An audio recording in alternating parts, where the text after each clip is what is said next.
Breaking news Kaveri travels బస్సుకు ప్రమాదం జరిగింది. నల్గొండ జిల్లాలో అద్దంకి నుండి నార్కెట్పల్లి హైవేపై ట్రావెల్స్ బస్సు అదుపు తప్పింది. నందిపాడు సమీపంలో రాళ్ల కుప్పను ఢీకొట్టి బోల్తా పడింది బస్. నిన్న రాత్రి ఒంగోలు నుంచి 35 మంది ప్రయాణికులతో హైదరాబాద్ వెళ్తూ ఉండగా ఈ ప్రమాదం జరిగింది. పలువురు ప్రయాణికులను గాయాలయ్యాయి. వారిని మిర్యాలగూడ హాస్పిటల్ కి తరలించారు అధికారులు. ఇక డ్రైవర్ అతివేగమే ఈ యాక్సిడెంట్ కు కారణంగా చెబుతున్నారు.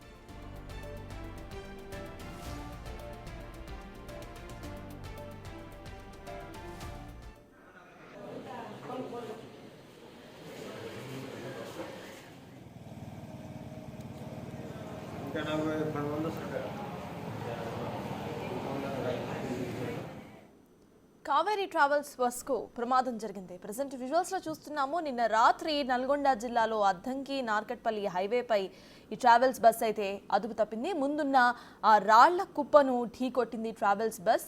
డ్రైవర్ యొక్క అతివేగమే ఈ ప్రమాదానికి కారణంగా మనకు తెలుస్తోంది. నందిపాడు సమీపంలో రాళ్ల కుప్పను ఢీకొట్టి బోల్తా పడింది. నిన్న రాత్రి ఒంగోలు నుంచి 35 మంది ప్రయాణికులతో హైదరాబాద్ వెళ్తూ ఉండగా ఈ ప్రమాదం జరిగింది. పలువురు ప్రయాణికులకు గాయాలయ్యాయి. వారిని మిర్యాలగూడ హాస్పిటల్ కి తరలించారు.